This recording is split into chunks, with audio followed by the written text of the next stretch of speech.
All right. I am so glad that you were able to join me here today. Again, this is a Cody Speaks with news, facts, and comments in conjunction with Major TV. We are here today to bring you an exclusive interview with our brother Commander Patrick Alexander of the Elmore Geronimo Pratt Gun Club. He's here to give us some updates on the case involving our brother um, Mark Lesure. He was assaulted by a Senatobia Police Chief last year, and we're here to just bring you some updates and ask some questions that all of us may have been wondering, like, what's going on with the case. Will the chief of police be charged with assault, and how's our brother working on his legal defense side? So these are the questions we're going to pose to our dear brother Commander Patrick Alexander with the Elmore Geronimo Pratt Gun Club. I'm gonna bring him in just in a few seconds. And once you guys do me a favor, hit the like button. We're on News, Facts, and Comments on YouTube. Cody Speaks on YouTube, and as well as Major TV. And I thank you for joining me wherever you are. Could have been anywhere else, but you're here today to get this update. So without further ado, let's go ahead and bring in Patrick to see what type of updates we have on our brother Mark Lesure. Okay, peace and blessings, my brother. How are you? Power and peace, sister. Black power to you. I'm great. I'm great. Great. I So guess. yes, you are great, and like I said, thank you again for joining me and to provide us with some updates on what's going on with our brother's case. Um, Go ahead and introduce yourself. Let everybody know who you are and how you got involved with our brother's case. Oh well, first of all, thank you for having me on, sister Achoti, right? That's Ach- correct. Achoti, Achoti. Cody. That's Appreciate right. you, Achoti. Appreciate you for having me on. I take it as an honor to be able to express to the nation the ongoings of what's been going on here in Mississippi. And I'm brother Patrick Alexander is my government name, but to the people here in Mississippi and all around the country, I'm known as brother Patrick Lumumba. So what's going on with our situation here in Senatobia, Mississippi? I'm in the northern part of Mississippi, about 2 hours north of Jackson, Mississippi. Jackson, Mississippi is centrally located in the state. Um, what's going on is that we have issue of basically police terrorism is what we're dealing with, and it's state sponsored police terrorism. And in this particular case, one of our own, Commander Mark Lesure, was assaulted by the Senatobia Police Department. His home was unlawfully entered by the Senatobia Police Department, on which an assault pursued, as you all probably saw the video and seen for yourself. Now we're at the legal process right now of dealing with it from a legal perspective. We had our first court appearance just last Friday, where we had a continuance because we're going to try and push some strong. We're going to push back hard with this right here, and the police. Most of us, the ones of us that deal with these type matters should know the police are very layered with protection. They layered with law protection, legal parameters, not lawful parameters, legal parameters that keep you from really delving into it, where these people can be incriminated for the things that they do. So it's very hard for us to peel those layers back legally, and also what's very hard, Sister Ochodi, is being able to find legally skilled Black people that want to engage the process. You know, some of our best attorneys are not willing to engage the process when it comes to dealing with our prison system or our criminal justice system, when it deals with the police. So we feel that we found a strong representative in the state of Mississippi that's willing to take this on. So right now we at the legal point where we dealing with it in the courts, but it's also a grassroots point that we want to deal with, and that deals with more what it is that we do with the Elmer Geronimo Pratt Gun Club, the Black Liberation Movement, Mississippi on the Move.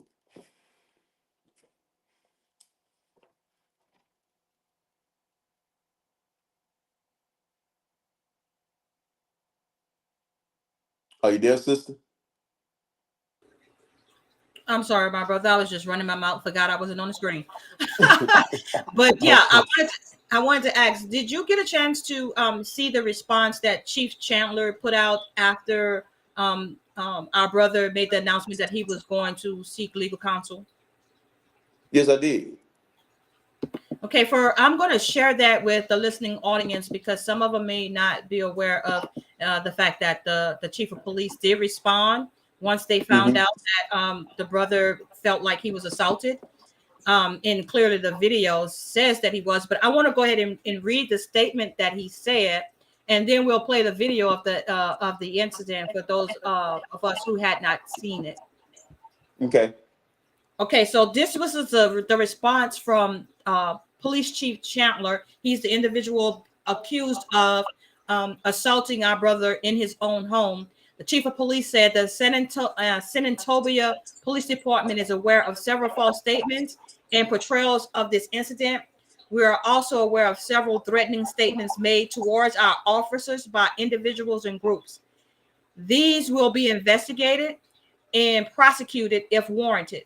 We have no further comment at this time, said Chandler. Now, I'm going to say again, Chandler is the individual that's seen on camera assaulting our brother, and he went so far as to say that he's going to be investigating any individuals that are making threats towards them, any individual groups. Now, on a previous live, I did hear that I did hear Mark say that that police chief is familiar with him and knows who he is and what he does in the community. Is that correct?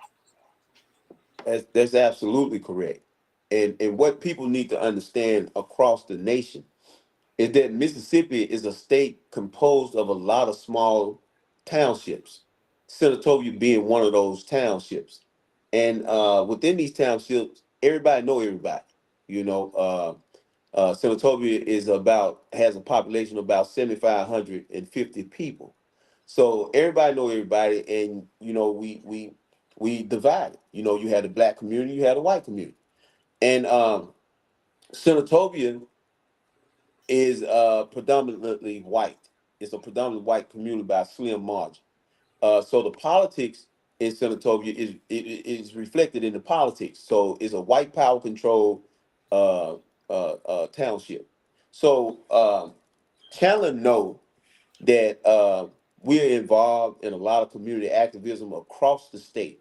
So what we do with the Elmer Geronimo Pratt Gun Club, what we do with the Black Liberation Movement, and all the things that we do are very pronounced. So this guy is coming in, and people like myself and Commander Mark, we become what's called bulletin board material. So Mm. we are bulletin board material, for these people. And so we have been involved in a lot of de-escalation of police misconduct in Senatobia. And so Chandler is on a mission to quiet us. I think is what's uh, I think we can say that. He's on a mission to kind of curtail us and what it is that we do. And we are on a mission, and we're determined to do what it is that we do. So that's what he already know Mark. He already know me. So he's a state sponsored terrorist that has resources to go out and conduct these type of miscarriages of justice. So in the video, it was said that the young man who they were supposedly looking for went into the house with the green jacket on. Did they ever charge that young man with anything? No, because that wasn't the young man that they were looking for. That just was the young man that happened to they happened to begin to pursue, that was not fleeing from them. That's a the narrative on that is terribly misconstrued. And I just got through talking to some people today in the black community that still don't have the proper narrative with that. They were looking for somebody that had allegedly shot somebody with a BB gun, air assault rifle, and it was not even this guy. As a matter of fact, the place where they supposed to have been at was a couple blocks over. It was not even that particular street, but it was within that area. So you got 5 or 6 police officers walking around with guns, and you got young black men on the street. Just like I explained to the people today, we have a DNA encoded in us that automatically suggests certain things take place when young black men see police. So when we call them May May, when May May saw these polices, basically, coming in his direction, he was not even running. They said they was in pursuit. When he saw them approaching from a distance, he was basically wondering what was going on. All these police officers walking around here, with weapons. And so as they got closer, he was standing outside of Mark's home. And as the police got closer, he began to wonder, what are y'all doing? Like, what y'all trying to do? So he just began to walk at a fast pace into the home of Mark, who his mother and Mark are in a relationship. Okay. So he began to walk to his safe space, and he began to walk fast. When they asked him, "Hey, stop," he was like, he went on into the house. And so that's where the videos pick up at.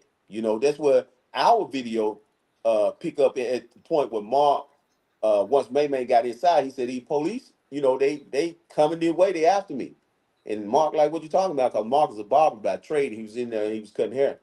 And Mark didn't know what was going on, and he was trying to tell him, "These police are coming. They after me." So when Mark opened the door, of course, y'all see the video. That's where he opened the door to, guns drawn, and they looking for somebody with a green jacket who was not even the culprit of the initial police protocol. That was the person that they were looking for. He was not So, even that person. so he did not meet the description of the guy that they were No, initially called for. Not at no, all. no. Unless you just want to say white people don't know, I mean, the difference between, just black people. They just, what I'm saying? He was not the person. Mhm, When we say meet the description, then we got to basically base that on their description.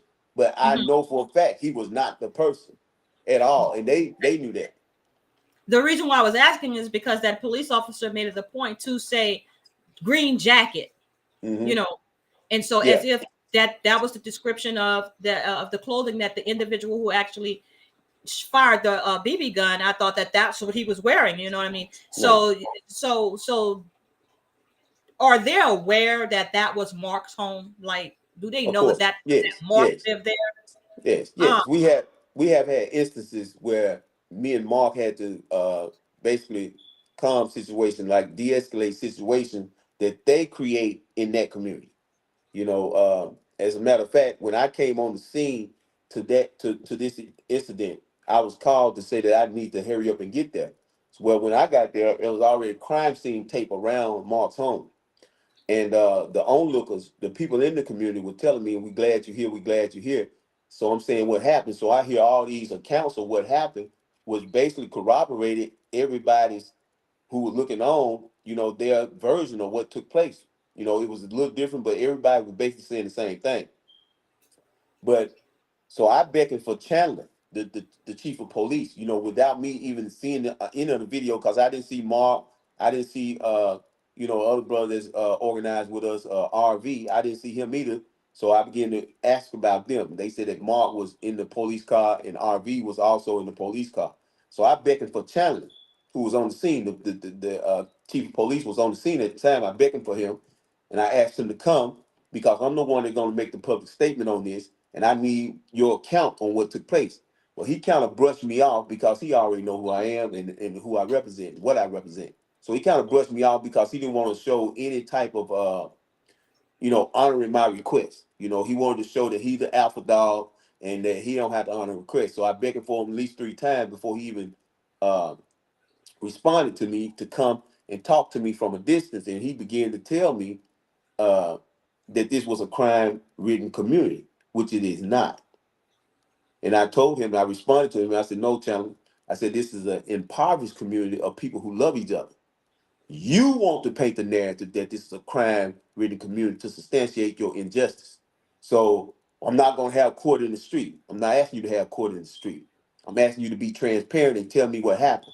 Because at this point in time, I don't even know that Mark had been assaulted. You know, people were saying that, Mark and the police got into a tussle.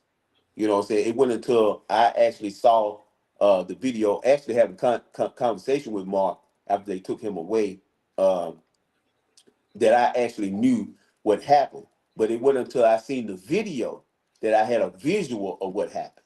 You know what I'm saying? So, which made it all clear. But what the point that I'm trying to make is that it's been issues in this community that they are trying to label crime-ridden communities to substantiate their overfunded budget, where they utilizing 40% of this town's budget, which is a ridiculous amount of money.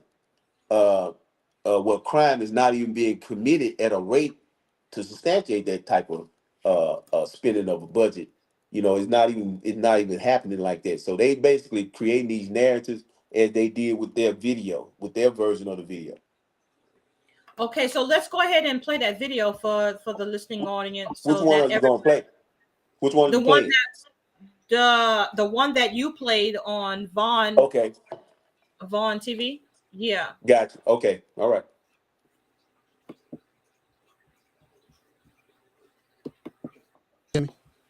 Yes, sir. Okay.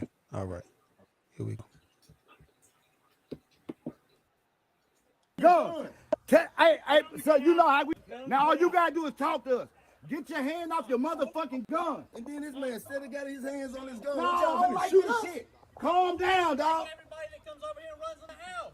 Ain't nobody. You cool, man. What the hell you doing that for? What's going? This is my house, dog. Why you doing that for, man? Put your gun down. You one of the cool ones, man. Why you doing that? Mark, Put y'all listen guns to me down, 2 man. seconds. 2 Tell seconds. me what's going on.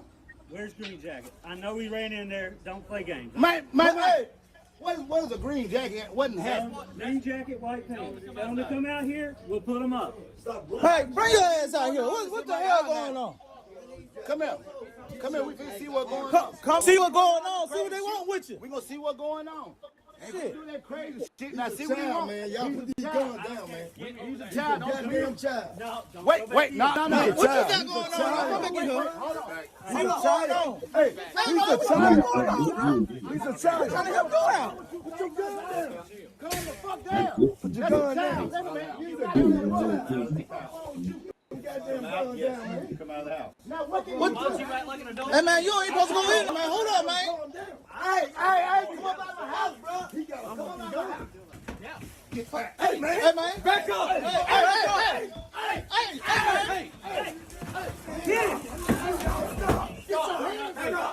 Hey, man, what y'all got going on, man? What y'all doing? What y'all got? That's crazy, man. That's crazy, man. That's messed up. That's messed up, man. That's messed up, man. That's messed up, man. Go. Okay, so brother, who's the gentleman that's on the ground outside? That's the RV. That's why the was other he, brother. why was he told to get on the ground like that? Well, basically, at that point, they was telling anybody that seemed to pose some type of resistance to them doing what they were doing, they was putting them on the ground. Okay, so once the young man came out, the one who had on the light green jacket, once he came out, You didn't see a green jacket? no, it wasn't. that it wasn't. No. Yeah, see, this is what I'm saying, Choti. He wasn't even wearing a green jacket. Okay. And I had to go back and look at that as well. And if we go back and look at the video, we'll see that he wasn't even wearing a green jacket. And that begins to explain to people how wrong these people can be and still implement this type of terror on people, how they can misconstrue and create lies to substantiate this overuse of force that they're utilizing. Play the video back because I didn't see a green jacket. Okay, so I'm playing the video now without the sound.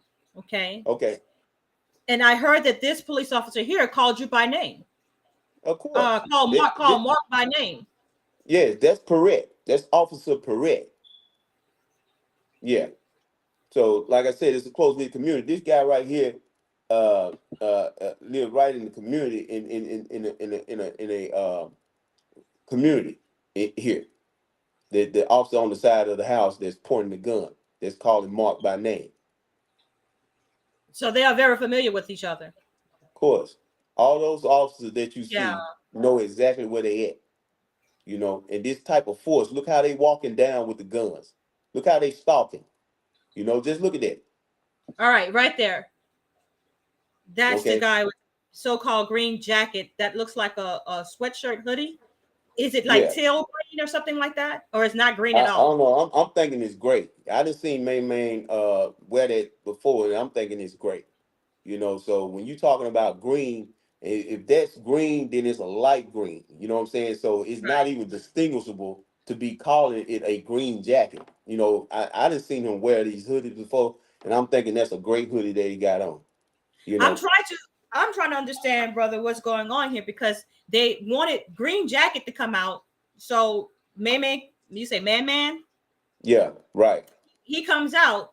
So why does they have to go into the home? Like, what explanation did they give for going into a home without a warrant?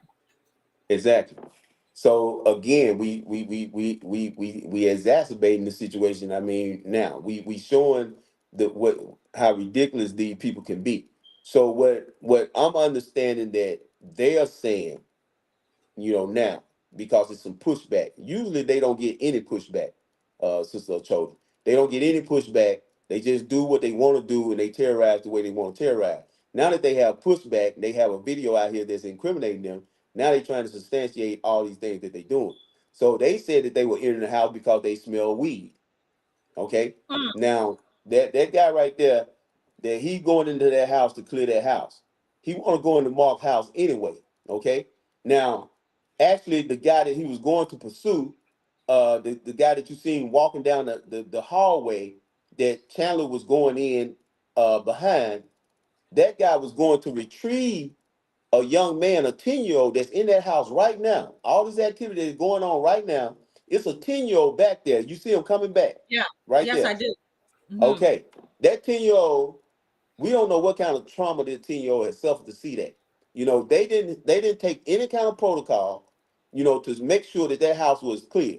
You know, and first of all, you shouldn't even be in the house. It's an unlawful entry. You had no reason to be in the house. You asked for somebody to come out the house that you weren't even pursuing to start with. You come with all this deadly force that's absolutely unnecessary and asking for somebody to come out of the house that you wouldn't even pursue. You're not even sure if this the person. And I would say that they knew it wasn't the person, but they knew it was somebody connected to Mark's home who they wanted to have an encounter with anyway. You know?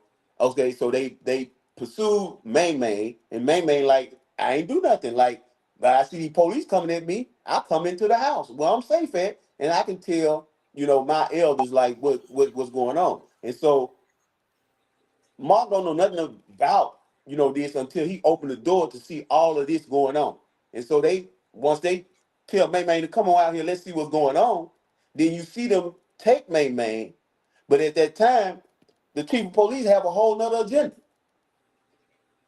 I mean, we got to understand that. The chief of police got a whole nother agenda. Your officers are asking for them to release somebody who was released.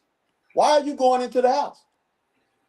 You see? Okay, so the information that they said, I read in the article where they said that they went into the house because they weren't quite sure if the gentleman that they were pursuing had left evidence of the crime that they were in pursuit of, right? So they was trying to make sure that they were protecting the so-called evidence.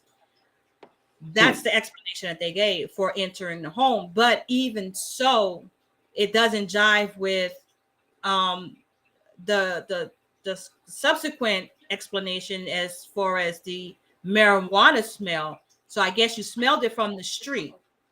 Is that what he's saying? He smelled it from the street, or was he going in there to secure some evidence? First of all, I'm not going to try to justify nothing Chandler said, okay? Because I know that Chandler is basically trying to justify. See, they never knew we had this video, period. Okay?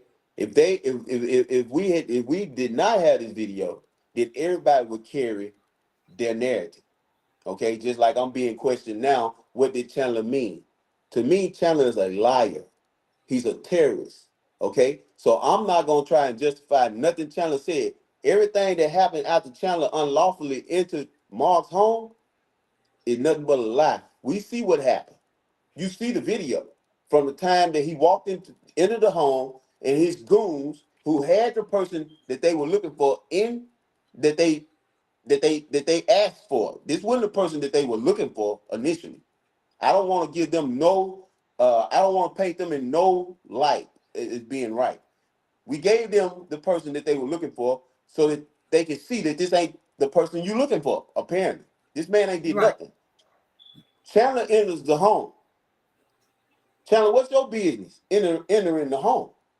These guys are looking for this guy. You done got him. You done went into my home. So after you enter the home, what is the point of you being in the home? So anything that happens after that to exonerate them from their actions that we clearly saw on that video, that they selectively decide to remove from their video, I'm not trying to justify that. I'm not trying to justify that. Chandler had no business in the home, period. Smelling so are you weed, saying that there's a different? Are you saying that there's a different version of this video out that the police put out? Is that what you're saying? Oh wow, we lost our brother. Hopefully we can get him back in. Hopefully he can get back in. But I'll go ahead and play the video again. Turn the volume on so you guys can see while he's trying to get back in here. Green jacket, white pants. Let's see. Come out here. That's what we at. Let's see. What the hell you doing that for? What's going? This is my house, dog. Why you doing that for, man? You one of the cool ones, man. Why you doing that? Mark, Put y'all listen guns to me down, 2 man. seconds. 2 Tell seconds. me what's going on. Where's Green Jacket? I know he ran in there. Don't play games. Man, hey, what is a green jacket? Wasn't happening. Green jacket, white pants. Tell them to come out here. We'll put them up. Hey, bring your ass out here. What the hell going on? Come here. Come here. We can see what's going on. Come see what's going on. See what they want with you. We gonna see what's going on. Shit. Do that crazy shit. Now see what he Child, want. man. Y'all put these guns down, man. He's a child. Don't do Goddamn it. child. No, don't. Wait. No. What you got He's a going on? child. Come back in here. Hold on. He's a child. Hey, He's a child. He's a child. How the hell do that? Put your gun down. Calm the fuck down. Put your gun down. For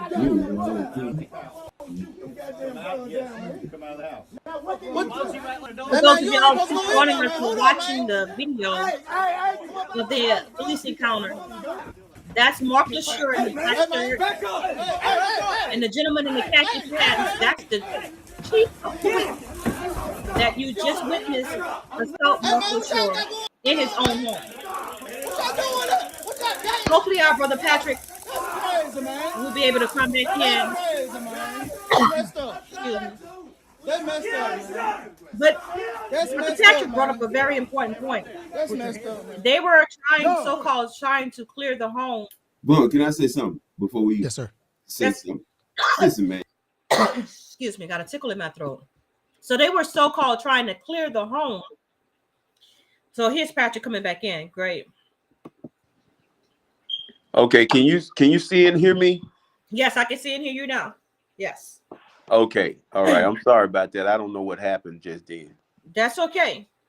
But you were explaining how Chandler knew exactly who Mark was and how he entered into the home. So you were saying you weren't trying to give them no kind of pass on their activity? No, I'm not. You know, because I know how powerful media is. You know, it's kind of like Malcolm X said. Well, it's not kind of like Malcolm said. It's exactly like Malcolm said, that the media has the ability to paint the victim, you know, the culprit, and the culprit the victim. You know, and at this point, you know, you see him right there. That's a nice picture. You see him giving him an award. You know, they reward this type of terrorism. You know, and for all corroborated for all intended purposes, this guy basically had the whole Senatobia administration afraid of him.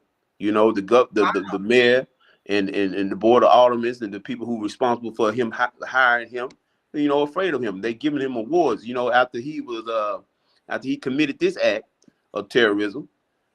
He was given a raise. They got a pay raise. You know what I'm saying? So we talking about total abuse of power here.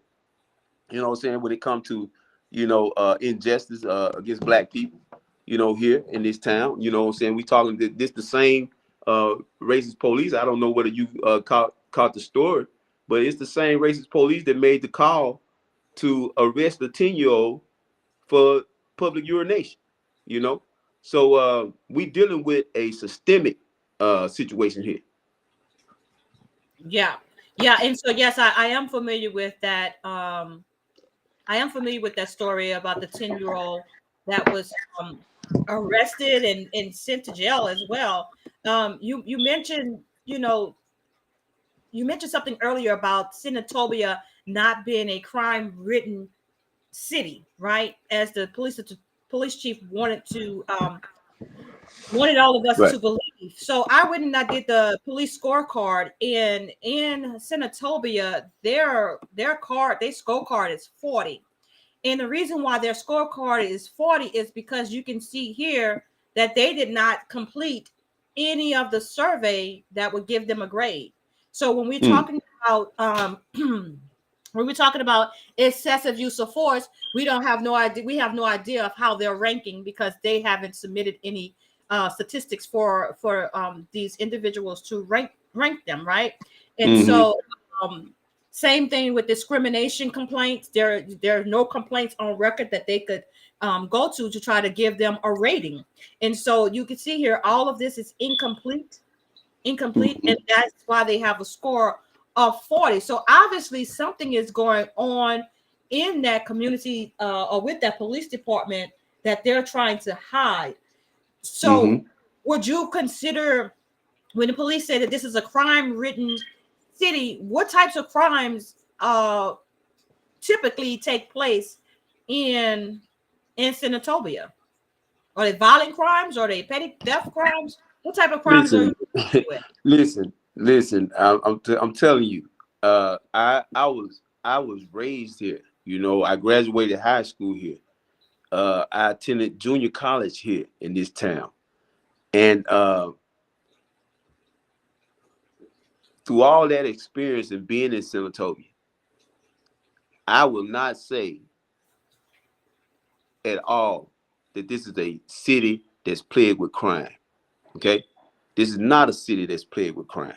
Okay, this is a city that has a substantial black population that probably a little less than half of those black people probably live below the poverty line. Okay, but that don't make them criminals. You see what I'm saying? Now you may have something that happened here, you know, where somebody might broke into the liquor store or something, you know, every now and then. You don't have murder here. You don't have robbing here. You don't have rape, the major crime that we consider crime. You don't have that here. Like I told Chandler to his face, and he know this. You know, I told him to point to the crime that you're talking about. And if you'll notice in that video, Mark has a bus parked beside his house. He has a bus that was parked beside his house that actually is a food truck. And we worked extensively to turn that into a food truck because Mark is a health food enthusiast. Mark is basically vegan. So he used that bus to serve health food from. And when I asked Chandler to point to the crime, they had been trying to remove that bus from Mark's yard. It's not just a junk bus that's sitting around like they want to have people think or have the city to think. It's you wanting to destroy Mark's business of health food enthusiasts, you know, health food chef in the community. So when I asked him to point to the crime that you're talking about, because this is an impoverished community of people who love each other, but it ain't no crime-ridden community, Chandler. He started to point at Mark's bus being parked in the yard and people's cars being parked in their yards. I told him, I said, those are not crime. Those are violations against city ordinances that been put in place, but those are not crimes, man. You don't have a reason to come over here pointing your guns. You have no reason. Look at all that force that they use. Imagine a man just opening his door to that. Are you even opening your door to that? And we know these people. That's why you hear the language so strong when Mark said, put your motherfucking guns away. We know who we talking to. Perret, I can say the same way he said Mark's name. Mark could have said, hey, Perret, put your gun down, man. What you doing? But see, and that's the thing people need to see.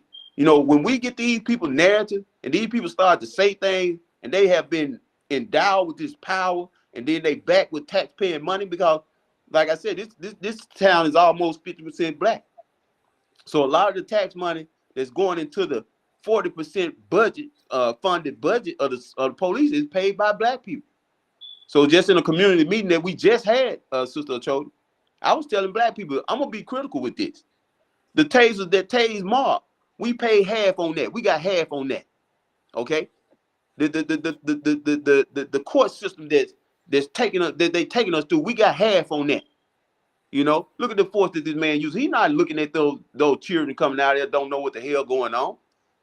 That's Kenzaki Jones, my cousin, that was sitting there. He's a school teacher going back there to get a young 10-year-old black boy that don't know what's going on. And now his barber is engaged in a whole fight with the police department.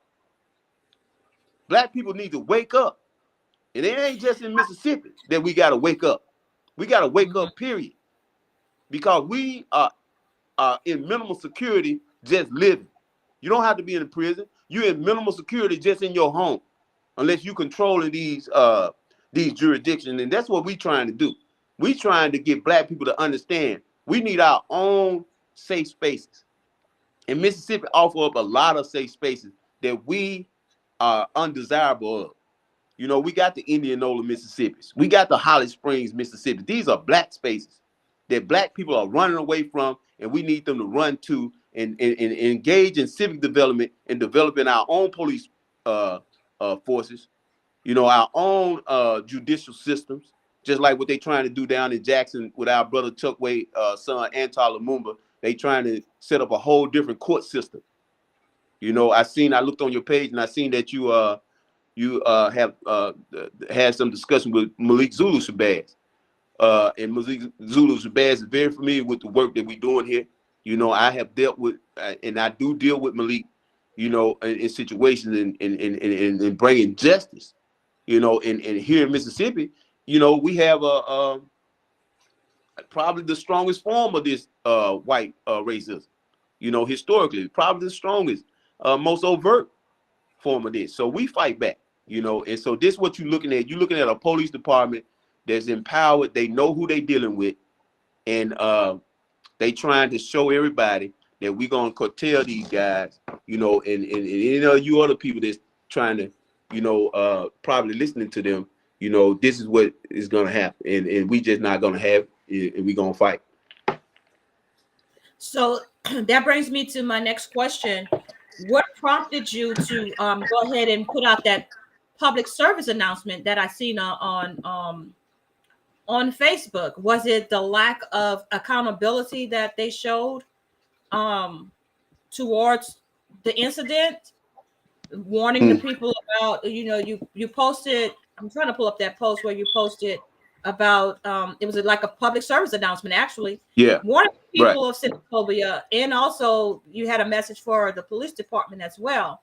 So what prompted you to go ahead and post that to Facebook?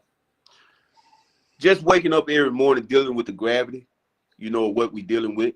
You know, I'm constantly in the face of the black community. You know, we got a strong problem in Mississippi, but not only in Mississippi, across the nation. When I look at it, we got a strong problem with capitulated black leadership. You know, our leaders are not strong enough. You know, in this situation and in situations abroad, we got to have stronger leadership. When I say that from the pulpit to City Hall and everything in between. We got to have stronger, identifiable black leadership. We losing our humanity. We don't have a political representation of Black humanity. We don't have an economic representation of Black humanity. We don't have an educational representation of Black humanity. We got to get that going. You know, so in that post, you hearing frustration, you hearing a petition to Black people, you know, to galvanize and come together and have some courage. Because that's what I think we missing. I think we some of the smartest people on the planet, the most intelligent people on the planet, but we don't have no goddamn courage. You know, and that's what I'm seeing as I traverse this state, traverse this nation. We got to have some leaders that got some courage. You know, and I even asked the white people, you know, who I'm not concerned with, you know, because it's not going to factor one way or another, you know, for our well-being or situation, what they think, because they haven't proved that they're going to do anything against those of them who have power. As a matter of fact, right out there on that scene, I had a conversation with Perret and the officer Perret, and I called him to the side, and he know me. And he said, man, everything you talk about is racial. I said, everything is racial. And in my understanding, the critical understanding, this is a racial incident right here. And I don't see nothing that y'all do in the Black community that's not racial. Okay? So he began to explain to me, you know, that he's not racist. I said, well, you don't have no power. Now, if you was over here making the decisions, then we could talk. But you here responding to a decision being made by a racist. So I don't know what you are. You know, I'm not here to have no reconciliation conversation with you when my brother's laying down on the ground because of this power that these people are abusing. When my brother's going to jail, my brother got a bond out at $17,000 bond, and he didn't assault nobody. He wouldn't resist no arrest. And y'all able to tell these audacious lies, and they be upheld legally. Legal don't mean lawful. Black people need to understand that. Legal don't mean lawful. Slavery was legal. So we got to get our thing together, you know.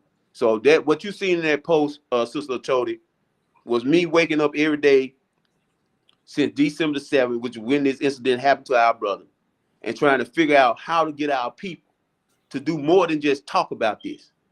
You know, I got you see my daughter left out of here, you know what I'm saying? She's just 4 years old, you know, and I got to think about I'm quite a bit older than she is. You know, my youngest child prior to her is 26 years old.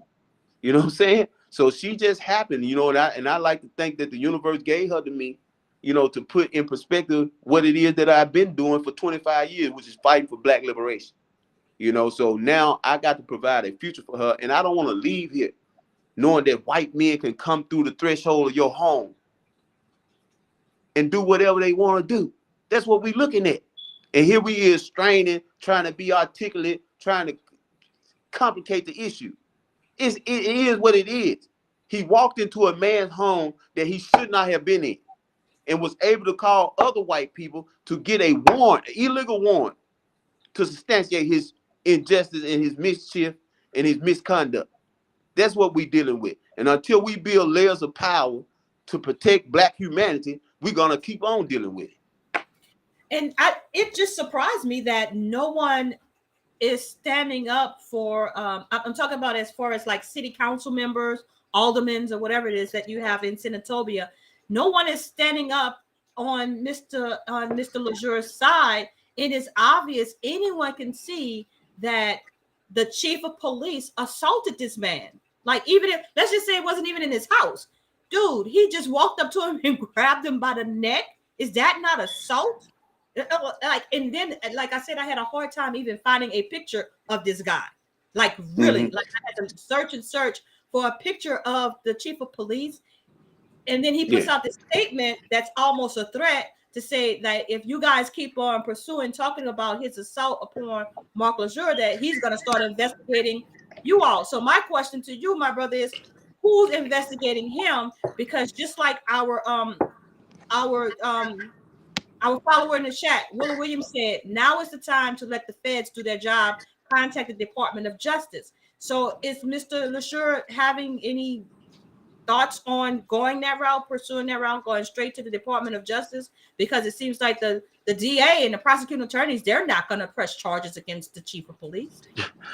Yeah, listen, we have dealt with the DOJ.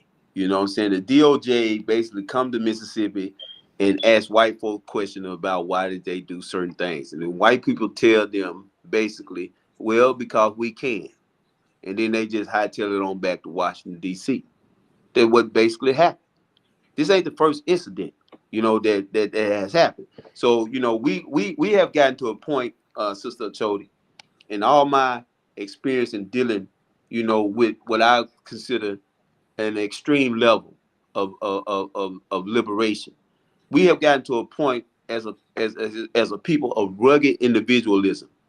We don't have a cohesive, collective mentality about ourselves as black people and having a humanity as black people. When these things happen to us, when I'm talking to people, I'm hearing people speak from an individual perspective. We were the ones out there on the forefront with young Quintavious Easton. I know Quintavious Easton's mom real well. We friends, and I'm talking about the young 10-year-old. When I began, that was arrested and put in a police car and put into a jail cell for peeing on the ground outside. Okay, when I went to black leadership, preachers, some of our black politicians, they began to craft reasons to avoid engaging the situation. You know what I'm saying? And that's a frustration there. You can't fight a situation if people are afraid. And when you got your leaders afraid to engage these type of dehumanizing things, it becomes terribly frustrating. And we got to get to a point where we at least care about our humanity again.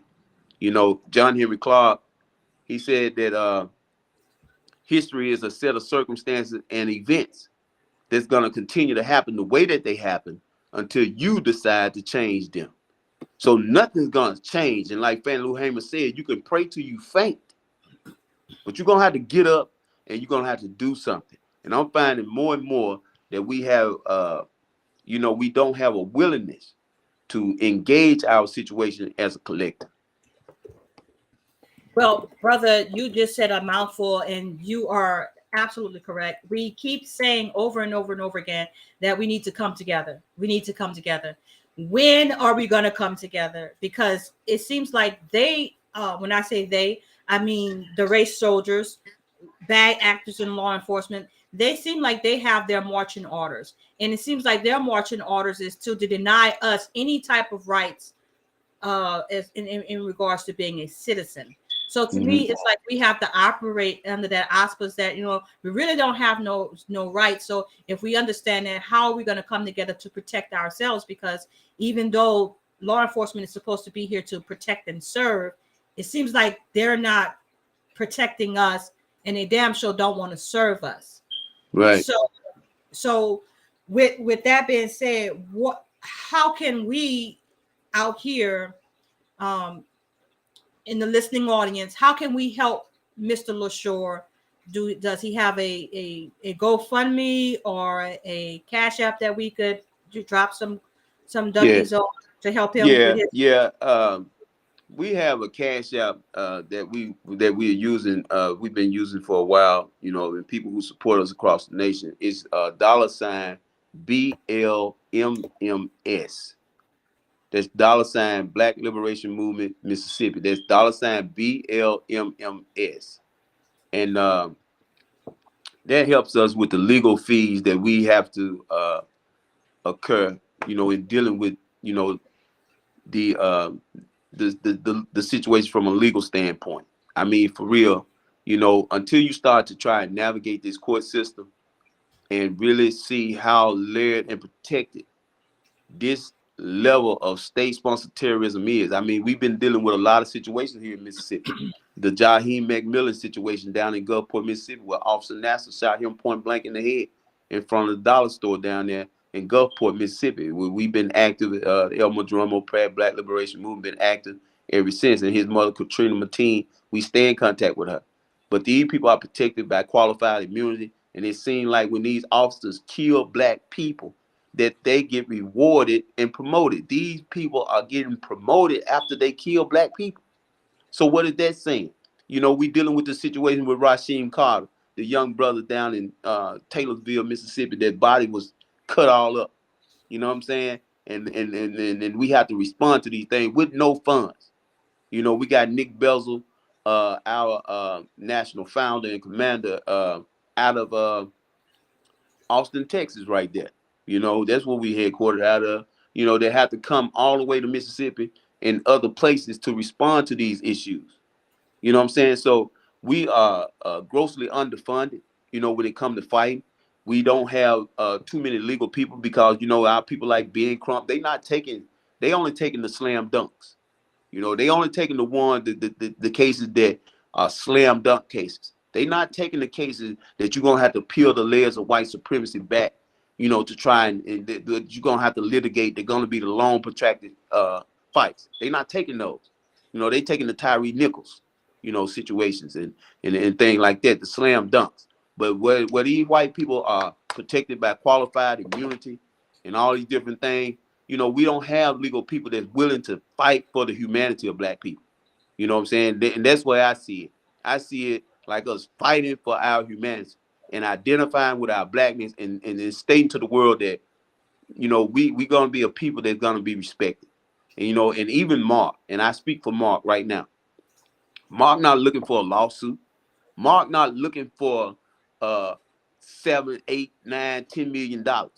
You know, we done got to a point now we think that's the answer to the problem. That ain't the answer to the problem. You know, Mark wants Chandler to go to jail. He wants Chandler to be punished. You understand what I'm saying? We done got to a point we don't even know what justice is no more. We think justice is giving us our own money. When you sue these people and you do get some money behind this stuff, it's taxpayer money. It don't stop Chandler from eating one day. Right. When you sue for this money. You understand? People need to understand that. And anybody that's listening, they need to understand that. At some point, we gotta look for justice, like Neely Fuller Jr. has taught us in the compensatory codes. He taught us we gotta set up a system of justice. We operate on a system of injustice so grotesquely till we think it's normal. And it's not. You know, and I don't want that little girl that just left out of here to go up in a world where her blackness is vilified. And she, you know, I need her to have some power and some control, you know, over her life. So, you know, that's why we fight, Sister Cho. And I'm so glad that you said that, because most times people say, well, oh, they won the civil suit, and then the cops that's involved in these crimes, they get little time or no time. They're acquitted, fully acquitted. But then they want us to be satisfied with the family just receiving a civil suit. So I am definitely with you.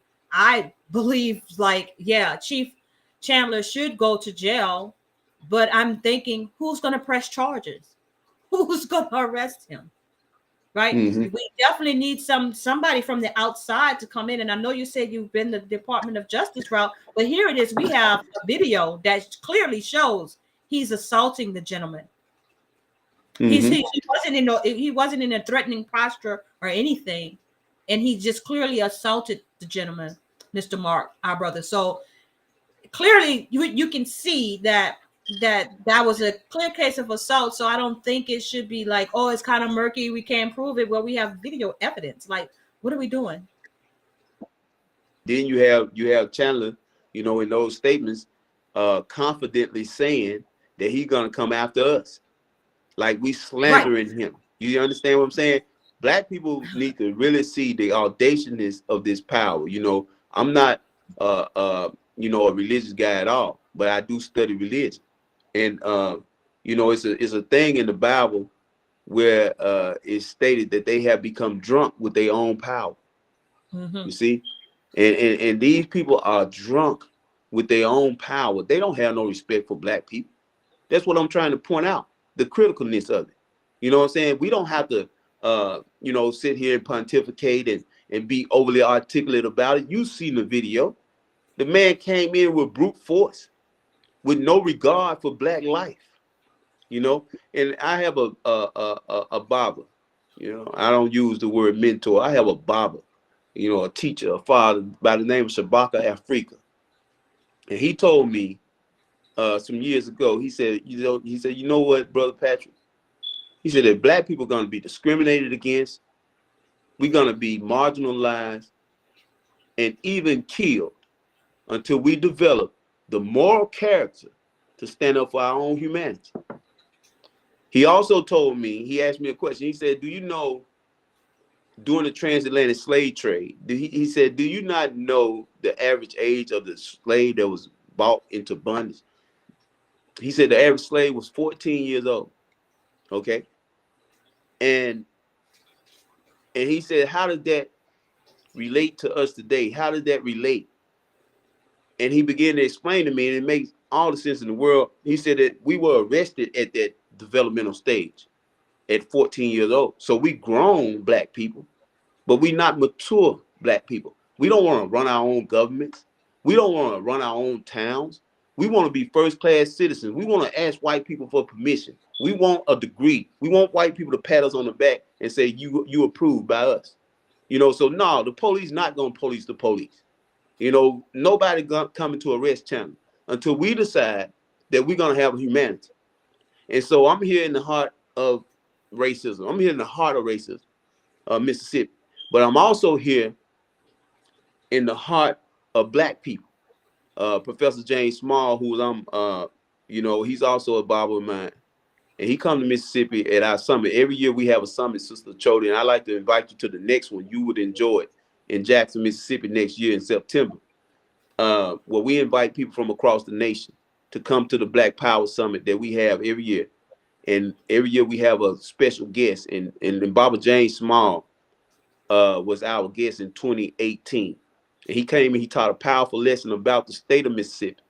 At one particular time, the state of Mississippi actually had more black people in it than white.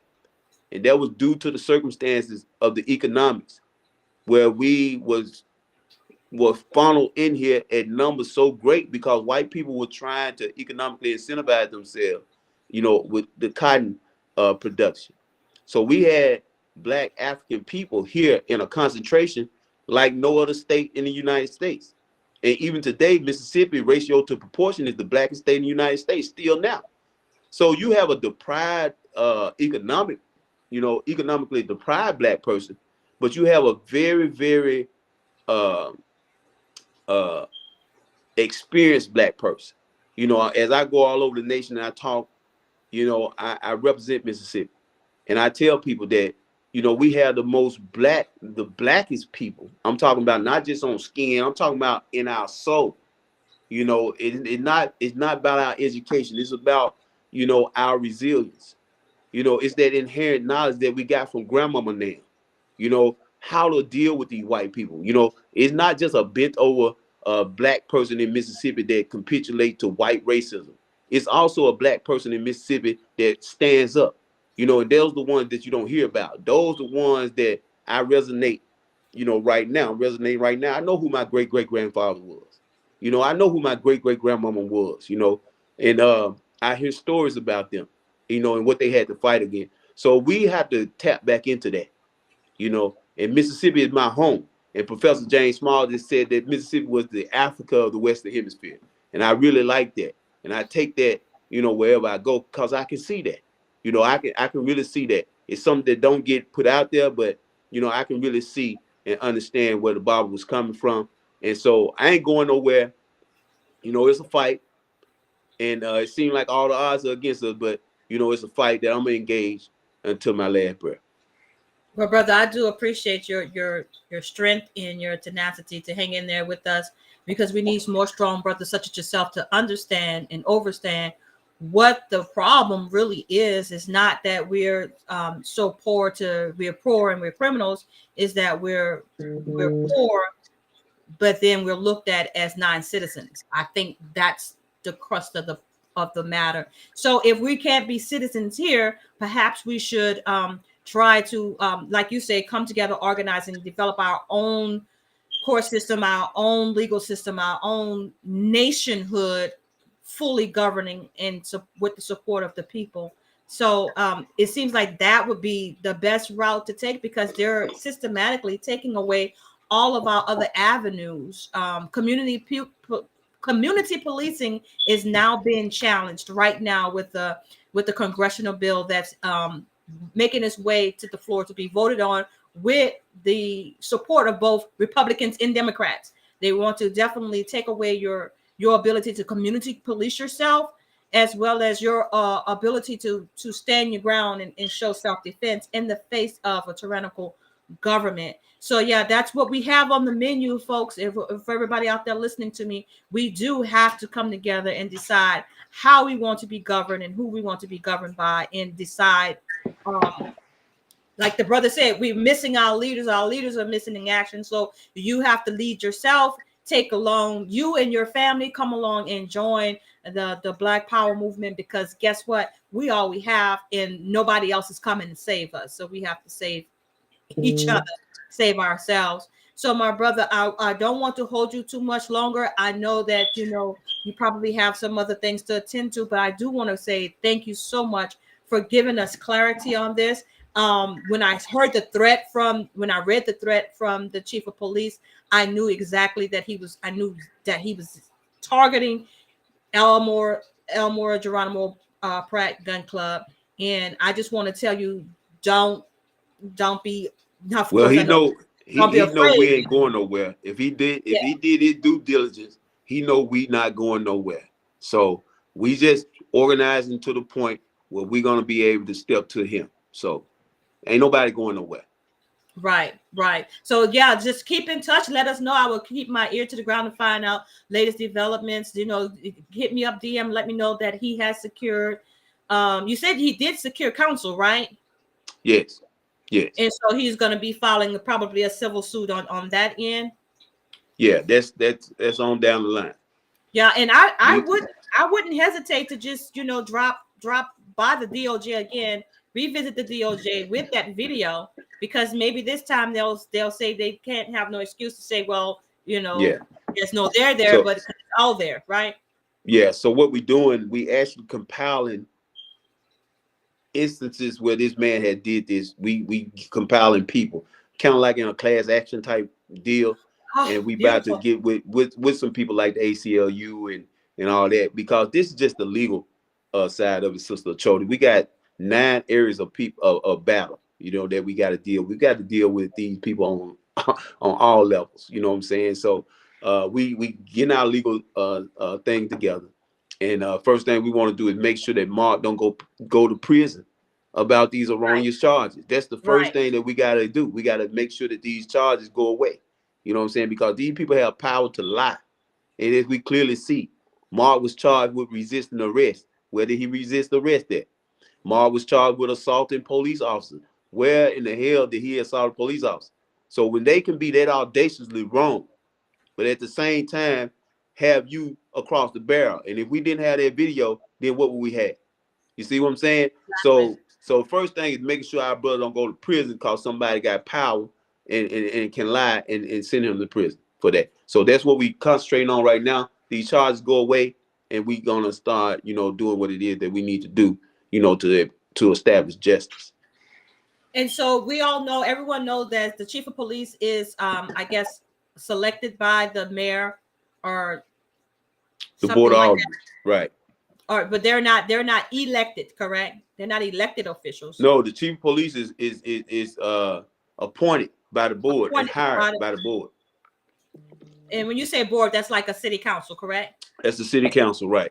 Okay, roger that. So yeah, so definitely members of Senatobia city, y'all need to be up in the city hall or whatever, definitely saying that this guy needs to resign. He needs to resign, and so he could be held accountable for his actions. And it seems like to me, Senatobia Police Department is gone rogue. A lot of bad actors. It's not just a few, but I did see like there's some of us that's on that police department. So it's just baffling to me how we can still be in a position where we have to work with these type of people, knowing that your boss just assaulted my brother is disturbing. I don't think I could do my job. Yeah. You know? Yeah. So that's what we're dealing with. So I appreciate you. One last word, my brother, that you want to share with the listening audience. No, I would just conclude. All across this nation. I got people coming in, activists coming in to Mississippi because, the work that we've been doing and putting in, and not running from this fight. Mississippi is a very, very critical place place. You know, it's something that got to be proven right here in Mississippi. Some of you or your listener may know of the great white writer by the name of Richard Faulkner that writes here from Mississippi. He wrote something about Mississippi that I think is very interesting. He said, if you want to understand how the world works, first understand how Mississippi works. Now, to me, that's saying a lot. You know, I watched these white people since I began to study the system of white supremacy, and I watched things all the way from the point of Emmett Till. How and we worked with the case with Emmett Till, along with Malik Shabazz and others from across the nation when the warrant was revealed that had never been exacted on Carolyn Bryant Dunham. And we actually worked to get that warrant executed, and we couldn't get that done because of layers that protect white humanity. But what I'm simply saying is that if we can break the back of the overt racism here, not begging white people, but organizing black people. Kwame Ture said when he came to Mississippi, he said 3 things that black people must do. He said number 1 is organize. He said number 2 is organize. And he said number 3 is organize. So we working to organize black people to a point where we can establish our own system of justice right here in America. And you said something very critical, because that's happening in Jackson, Mississippi. And that's why Jackson, Mississippi is under such attack. It's a civil war taking place in Jackson, Mississippi right now with the state and Jackson, Mississippi, because they want that capital. But that capital is populated with 80% black people. So we actually have jurisdictions that we actually control. We got to get black people across the nation to understand it, that we can actually ascertain state power in Mississippi, and state power preempts any municipality power. So we can actually obtain state power here in Mississippi. So it's something that people across the nation, when I'm on these national shows and they asking me about Jackson, Mississippi, I said, don't ask me about Jackson, Mississippi like it's just black people in Mississippi, Jackson, Mississippi. This is actually a major city that we control as black folks, and it's under attack. That water, that problem down there in Jackson ain't there just because black folks don't know how to run a government. It's there because it's not federally funded. Jackson is under environmental attack. It's under a federal attack because it's controlled by black people. White people want Jackson, Mississippi back. It's symbolic to them. But Jackson, Mississippi is ours, and it should stay ours. And it's yours. It's people. That's the way we should look at that. So we actually control spaces that they trying to take. So, just in closing, I'm just saying that black people across the nation, we need to begin to organize and identify with our blackness, wherever we stand, and support each other and love each other. Okay, so in other words, what I'm hearing from you is that we can safely say that you support Brother Ramsey Yunus's effort, and also Afro-descendant nations' effort, along with Malik Zulu Shabazz, that effort to get reparations and for us to exercise our right to self-determination. You are familiar with that movement, right? That's right. Okay, so I'm glad that we have a gun club on board. Check down, we could check you guys off that list. So again, my brother, I applaud you for the efforts that you're doing, waking our people up. I want to invite you to Concerned Voices podcast. That's a podcast that Brother Major and I have started, that's going to go out not just on this YouTube platforms, not just on Facebook, but we're getting on Spotify and Apple Podcasts and all of those other podcasting avenues. So we definitely want to work with you and get you back on to bring us more updates on our brother's story and any other movements that's going on in Jackson, Mississippi, because Jackson, Mississippi may be that model city or that model state that we all can take some lessons learned from, because yeah, you know, like I always say, Sister Chody, Mississippi don't have to be your place, but it can be your base. You can invest in Mississippi. We got a lot of land around here. We do a lot of things with agriculture around here. You know what I'm saying? We do a lot of things. So there's a lot of potential here for people in general. So we talk more about that. Darn it. He was getting to the good part. just cut out on me. But yes, Jackson, Mississippi is a place where our brother Ramsey units went down to just last year and began to put in place what we call the Republic of Jackson, Mississippi. This is where individuals that live in Jackson, Mississippi take control of their own government, the city council and the police department and things of that nature. However, it was a mad dash to suppress this brother in his efforts. And unfortunately, because the individuals in Jackson, Mississippi are so impoverished, some of them couldn't even afford to get to the location where they were having the rally. So I am so looking forward for the safe return of our brother Ramsey. And perhaps, once he sees, I'm going to send this to him. Once he sees this, maybe he'll come back to Jackson, Mississippi and continue to pick up where he left off with helping our people there in Jackson, Mississippi. Since we have been verified again from our brother that we are close to the majority in that state. That's a state that you definitely can take control of. We just have to have the right individuals to step up to the plate, to be the leaders, to bring forth their individual talents to help us achieve true self-determination. And then the reparations, we'll get that automatically once we're in control. So again, I want you guys to pay attention to this story, the story of Mark Lesure.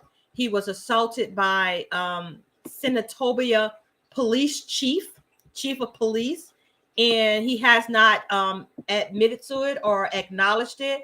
As a matter of fact, he in turn sent out a threat to the Elmore Geronimo Pratt Gun Club, stating that, we're aware of these allegations and threats against the police department, which I don't think they threatened him at all. But he said, and he's threatening them with investigation. So let's keep our eye on this story pertaining to our brother, and make sure that that you spread this video and let everyone know about this, because the mass media is definitely trying to keep this under wraps. Like I said, I had a hard time finding a picture of the police chief. And also, I had a hard time, they're not really saying Mark Lesure's name, right? So they want to keep this under wraps. They don't want this to gain traction, but it's up to us to put the spotlight on stories such as these, so that we can get some type of justice. We're going to keep our brother in prayers. Hit the Cash App, man. Hit the Cash App, $BLMMS, to help Mark Lesure in his fight to get legal, obtain legal funds so that he can fight this. We want to see Mr. Police Chief Richard Chandler behind bars, and we also want to give the citizens in Senatobia some relief from the oppressive police department that they have there. So I did mention Concerned Voices podcast. That's a new podcast that we just started. All of you who are listening to my voice right now, if you would do me a favor and go over to Concerned Voices podcast, CVP, on YouTube, and just hit the subscribe notification, and also subscribe, hit the notification bell, and stay tuned for our next podcast that's coming up to be premiered on tomorrow. So and I think that would be something interesting for y'all to take a listen to. We're discussing Black mental health on the podcast tomorrow. So make sure that you guys go on over to YouTube and subscribe to Concerned Voices podcast. I would greatly appreciate it. And also tune in on tomorrow night at 7 p.m. We're going to premiere the podcast concerning Black mental health. And with that being said, I want to thank everyone that tuned in now in the chat. Shout out to Miss Willa Williams that's in the chat there. Shout out to everyone. Nathaniel came through. Hayward McCullough came through. Thank you all for coming through. Listen, folks, the brother is absolutely right. We have to come together. We have to stick together, and we have to rally around stories such as this and make noises so that it's not just swept under the rug. I'm going to keep in touch with Patrick to make sure that that I can bring you updates on Mark Lesure's case and his fight to bring Chief of Police Chandler down. That is my wish, and I'm going to stay steadfast on following this case. And so, with that being said, like I said, thank you all for joining me. I'm Okoti Tamar with Okoti Speaks, news, facts, and comments in conjunction with Major TV. As usual, love you all with the love of Yahuwah. Take care of yourself and each other. And with that, I'm going to go ahead and say thank you for watching. And I'll see you guys on the next podcast. And shalom.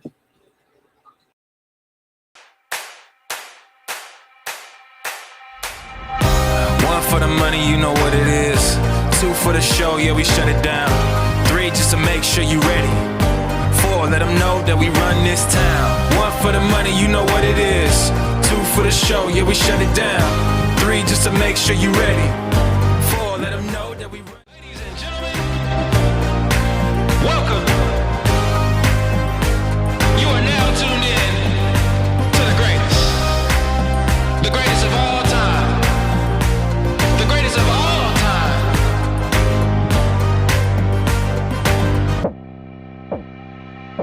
I'm gonna be better. I'm gonna be I'm gonna be better. I'm gonna be better. I'm gonna be better. I'm gonna be I'm gonna be better. I'm gonna be better. One for the money, you know what it is. Two for the show, yeah, we shut it down. Three, just to make sure you ready. Four, let them know that we run this town. One for the money, you know what it is. Two for the show, yeah, we shut it down. Three, just to make sure you ready.